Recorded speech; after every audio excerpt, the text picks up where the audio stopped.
Good day, everyone. Grand Rising. Greetings to everyone who will see this video.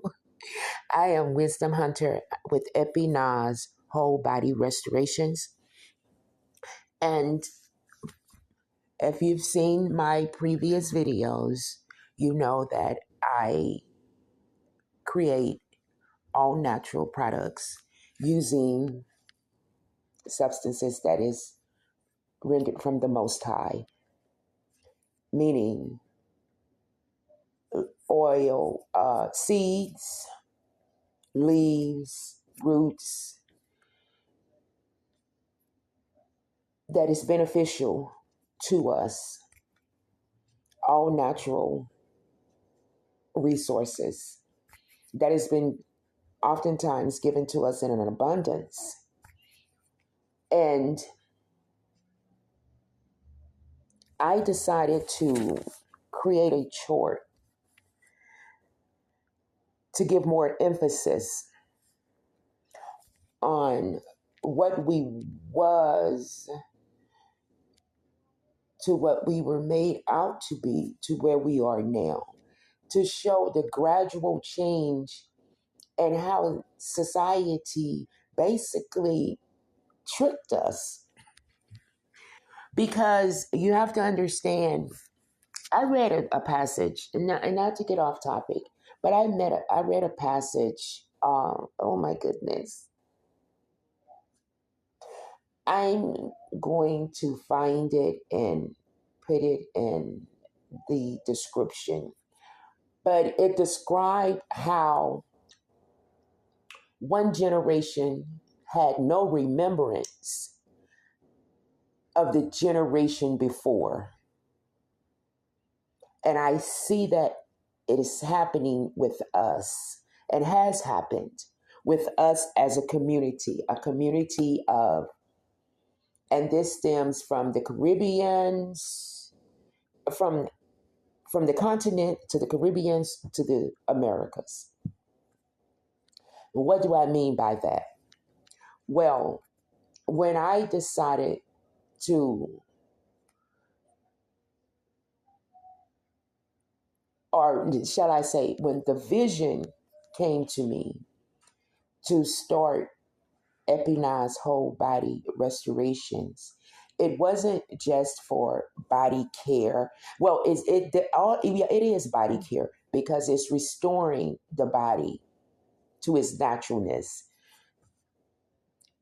so that we can connect spiritually. And believe it or not, our spirituality has a lot to do with it. By nature, we made oils through our ancestors. And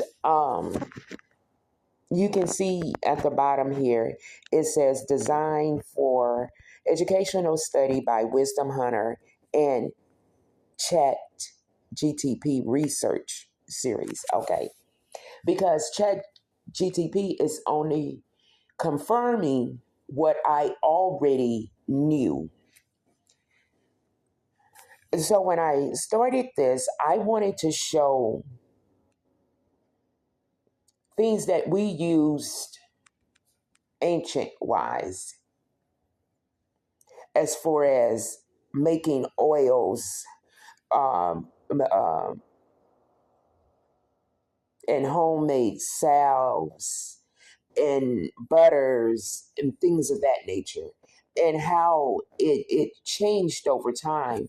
So during the ancient indigenous period, and this is including Israelites, West Africa, early diaspora, it was locally made, as you can see. Over time, and you can see the forces behind it. It was for natural health, resilience, and sacred connection between the body and nature, spiritually. All right. And then over time, you can see it being shift through the forced labor, the loss of homeland materials. We didn't have here what we were used to using, because remember, we were stripped. Some was able to bring over okra seeds.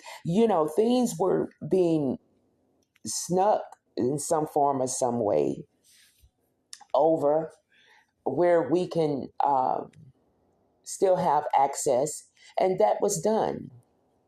But these things was taught orally because we didn't read or write, and again, not to get off topic or anything, remember, our language was taken, and if they had a group from one area and a group from another area, they would divide them and mix them up so that they couldn't speak the same language in fear of a revolution. All right. But even through that, we formed new languages and things of that nature. Now, back to the subject. Through the most through the from the late 1880s to the early 1900s, you can see we saw a rise of pressing oils, mineral oils, petroleums like Vaseline, and commercial soap, because we were making our own soaps. And 10 chances out of 10, it was from ash water to produce the lye. Okay. Hair relaxers became popular. Bleaching creams, heavy mineral oil-based pomades, synthetic fragrances, racist beauty ideas, consumerism, mass marketing. Then we had Madam C.J. Walker, later mainstream corporations. Okay.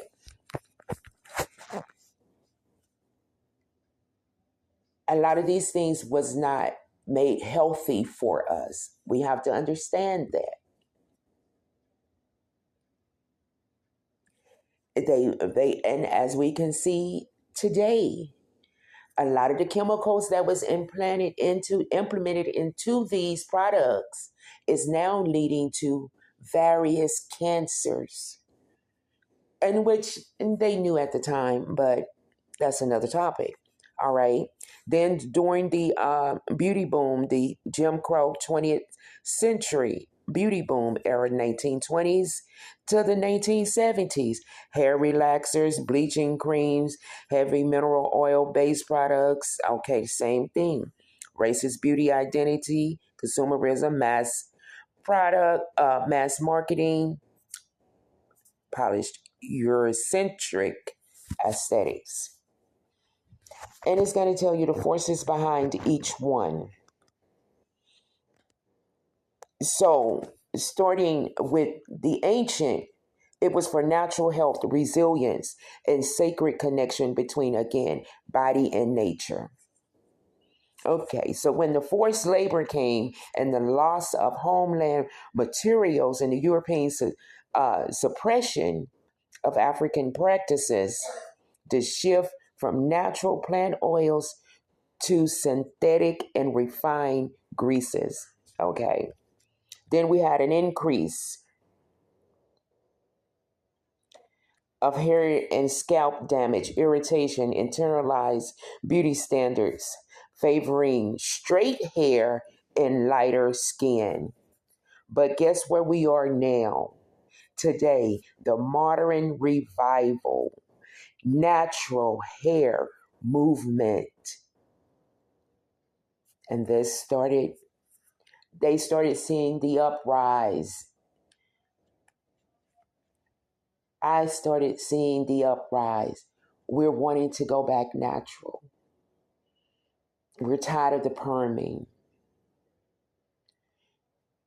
We're tired of the hair falling out, the alopecia, the edges. And now we're in a reawakening of generational self-care wisdom. Is where we are today. And that is a great thing, because we're calling back our powers that was ripped from us. Although they did it in a sneaky way. But we're waking up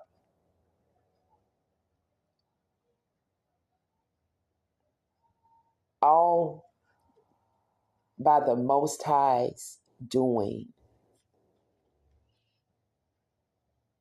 He's revitalizing us. He's elevating us. He's giving us our power back. He's giving us ways to research, to know what was then, what was in between, and what is now.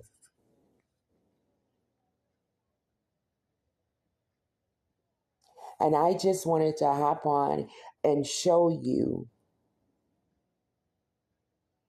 another part of EPINNA'S whole body restorations and educating as well as providing